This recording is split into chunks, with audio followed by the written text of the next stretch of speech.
আসসালামু আলাইকুম রহমতুল্লাহ। আলহামদুলিল্লাহ, হাদিসে সোপান আজ ১৩তম পর্ব শুরু হতে যাচ্ছে। আজকের টপিকস সেজদার নিয়মাবলী। সেজদা একটা শব্দ, অথচ লুকিয়ে আছে বিনয়ের গভীরতা, আত্মসমর্পণের সৌন্দর্য। আমরা যখন সেজদায় ঝুঁকে পড়ি তখন আমাদের আত্মা কথা বলে, আল্লাহর সামনে আমরা নিজেকে নিঃশর্ত সমর্পণ করি। ইবনে আব্বাস রাদিয়াল্লাহু তাআলা আনহু হতে বর্ণিত, নবী সাল্লাল্লাহু আলাইহি ওয়াসাল্লাম বলেছেন, আল্লাহ পাক 7টি অঙ্গের সেজদা করতে আদেশ করেছেন। চেহারা অর্থাৎ কপালের সঙ্গে নাককেও বিশেষভাবে ইশারা করে দেখিয়েছেন। 2 হাত, 2 হাঁটু, 2 পায়ের সম্মুখ ভাগ। আরও আদেশ করেছেন যে কাপড় ও মাথার চুল সেজদার সময় এলোমেলো হতে বা ধুলাবালি হতে রক্ষার জন্য টানিয়া রাখিবে না।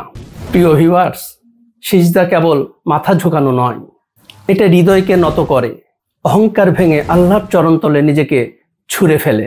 যে সিজদা বিনয়হীন তা আল্লাহর কাছে গ্রহণযোগ্য নয়। আমরা যদি এই হাদিসের আলোকে সিজদা করি তাহলে আমাদের ইবাদত হবে আরও সুন্দর, আরও গ্রহণযোগ্য। তাই আসুন প্রতিটি সিজদাকে আমরা রাঙিয়ে তুলি, আল্লাহর কাছে আমাদের সবচেয়ে প্রিয় মুহূর্ত বানিয়ে তুলি। প্রিয় ভিউয়ার্স, কেমন লাগছে হাদিসের সোপান অনুষ্ঠানটি?